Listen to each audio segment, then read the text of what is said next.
Hello students, तो आज की वीडियो में हम टॉपिक कवर करेंगे introduction of rDNA into host cell. So इस टॉपिक के अंदर हम ये देखेंगे कि क्या क्या मेथड्स होते हैं जिसको यूज़ कर हम लोग आरडीएनए यानी कि रिकॉम्बिनेंट डीएनए जो हमने बनाना सीख लिया है पिछले वीडियो में, उसको हम लोग होस्ट सेल के अंदर कैसे इंट्रोड्यूस मीन्स कैसे भेजते हैं। ठीक है। The next step after recombinant molecule has been generated is to introduce it into a suitable host. तो रिकॉम्बिनेंट डीएनए मॉलिक्यूल हमारा बन गया, देन उसके बाद हमें उसको इंट्रोड्यूस कराना होता है इनटू द होस्ट सेल ताकि फर्दर वो रेप्लिकेट करे एंड नंबर उसका बढ़े। इसका मतलब क्लोनिंग हो जाए हमारे जीन ऑफ इंसर्ट की। There are many methods to introduce recombinant vectors and these are dependent on several factors such as vector type and host cell. So बहुत सारे मेथड्स हैं रिकॉम्बिनेंट डीएनए को यानी कि रिकॉम्बिनेंट वेक्टर बोल भी सकते हैं को इंट्रोड्यूस करने के लिए into the host cell. And ये डिपेंड करता है कि हम कौन सा मेथड यूज़ कर रहे हैं। ये डिपेंड करता है कि वेक्टर कैसा है और होस्ट सेल क्या है। Some commonly use procedure are discussed below. So अब हम देखते हैं। फर्स्ट जो है वो है ट्रांसफॉर्मेशन। सो ट्रांसफॉर्मेशन में क्या करते हैं in r D N A technology the most common method to introduce r D N A into living cell is called transformation. So ये मोस्ट कॉमनली यूज है and r D N A को introduce कर रहे हैं हम into the living cell, इसको हम लोग ट्रांसफॉर्मेशन बोलते हैं। In this procedure bacterial cell take up DNA from surrounding environment, यानी कि जो भी ये सेल है, जैसे समझ लो ये सेल है, पेट्री प्लेट ले रखी है हमने, ये एक बैक्टीरियल सेल है एंड इसके सराउंडिंग में हमने डीएनए मीन्स रिकॉम्बिनेंट वेक्टर या फिर आर डीएनए बोल सकते हैं, इसको प्लेस कर दिया। ये हमारी पेट्री प्लेट बोल सकते हैं। तो उसमें से हम ये प्रोसीजर करेंगे तो ये जो है ना एब्जॉर्ब कर लेगा, इसको अपने अंदर खींच लेगा। ठीक है, एब्जॉर्ब कर लेगा। सो ये लिखा हुआ है bacterial cell take up DNA from surrounding environment. ठीक है। Many host cell organism such as E coli, yeast and mammalian cell do not readily take up foreign DNA and have to be chemically treated to become competent to do so. तो बहुत सारे ऐसे organisms होते हैं, जैसे example भी दिया हुआ है, E coli, yeast, mammalian cell, जो ये डीएनए है लेते नहीं है, एब्जॉर्ब नहीं करते हैं अपने अंदर, उनको केमिकली ट्रीट करना पड़ता है, फिर उसके बाद वो एब्जॉर्ब कर लेते हैं इसको।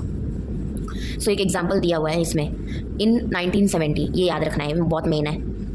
1970 में मेंडल एंड हेगा ने found that E coli cell become markedly competent to take up external DNA when suspended briefly in cold calcium chloride solution.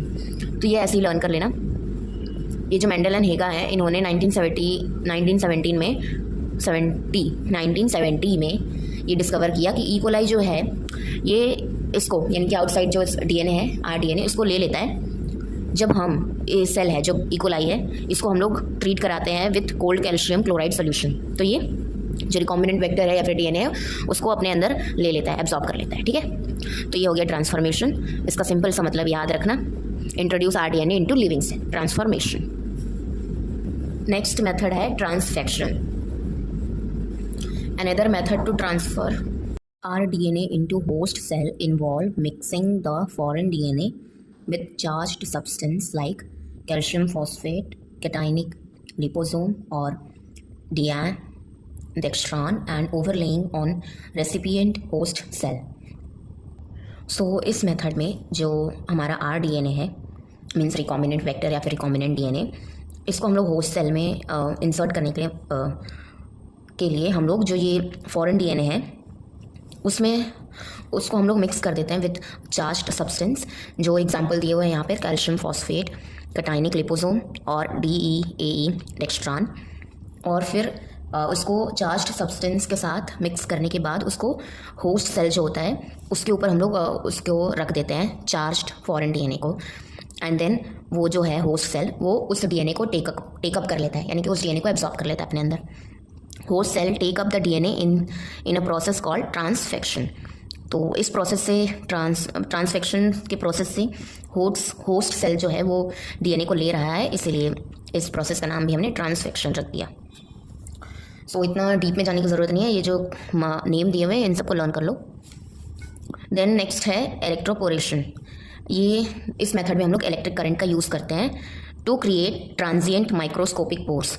Transient means कुछ पल के लिए, कुछ समय के लिए छोटे छोटे जो जैसे समझ लो ये सेल है तो जब हम लोग इसके अंदर से इलेक्ट्रिक करंट पास करेंगे तो इसमें छोटे छोटे ऐसे पोर्स क्रिएट हो जाएंगे कुछ समय के लिए in the recipient host cell membrane में, ठीक है, सेल मेम्ब्रेन में, और यहाँ से जो है आरडीएनए एंटर हो जाएगा, ठीक है, recombinant DNA.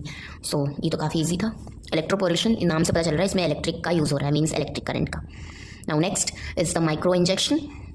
Exogenous DNA can also be introduced directly into animal and plant cell without the use of eukaryotic vectors. तो एक ऐसा प्रोसीजर भी है जैसे माइक्रो इंजेक्शन, जिसको यूज़ करके हम लोग जो एक्सोजेनस डीएनए यानी कि बाहर का डीएनए, फॉरेन डीएनए, उसको हम लोग डायरेक्टली वेक्टर की मदद लिए बिना, विदाउट यूजिंग वेक्टर, उस पार्ट ऑफ डीएनए यानी कि फॉरेन डीएनए को हम डायरेक्टली इंट्रोड्यूस कर सकते हैं इनटू एनिमल और plant cell without the use of eukaryotic vector, यही लिखा हुआ है। इन दिस प्रोसीजर क्या करते हैं इसमें हम, foreign DNA is directly injected into recipient cell. जैसे ये कोई सेल है and using a fine micro syringe under a phase contrast microscope to aid vision.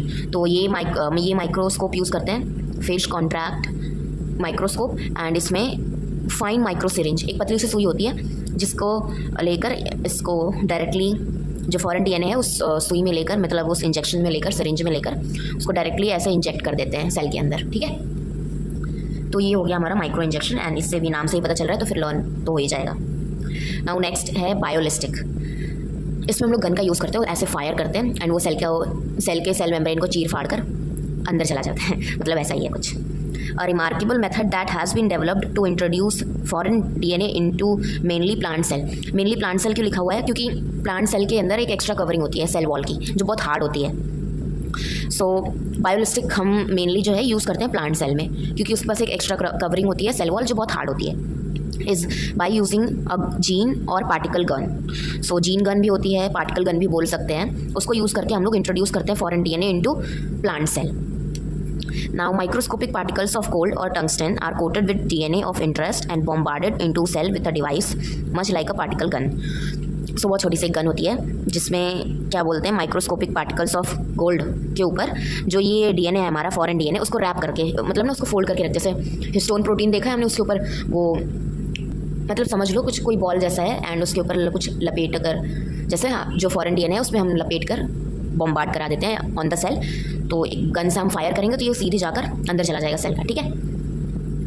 तो ये लर्न कर लेना एंड ये याद कर लेना कि जो माइक्रोस्कोपिक पार्टिकल्स होते हैं of gold and tungsten use करते हैं, जो कोटेड होते हैं विद डीएनए ऑफ इंटरेस्ट यानी कि जीन ऑफ इंटरेस्ट, और बॉम्बार्ड कर दिए जाते हैं ऑन द सेल, जिस सेल में भी हमें, जैसे plant cell. Hence the term biolistic is use, इसीलिए बायोलिस्टिक यूज़ किया है, थोड़ा गन से रिलेटेड है इसीलिए। Another method of introducing foreign gene is by natural genetic engineer agrobacterium tumefacium.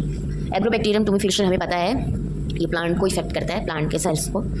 सो ये जो है अपना जो जीन है, जब ये प्लांट को इफेक्ट करता है तो अपना जीन जो है प्लांट के अंदर भेजता है, एंड सेम इसलिए नेचुरल इसको बोलते हैं, नेचुरल जेनेटिक इंजीनियरिंग, क्योंकि ये नेचुरली इंसर्ट कर दे रहा है जीन को। सो प्लांट में हम ये भी मेथड यूज़ करते हैं। This method and its principle will be covered in chapter of plant cell culture, ठीक है, एंड वहाँ पे मैंने शायद एक्सप्लेन भी किया है, वो देख लेना वीडियो।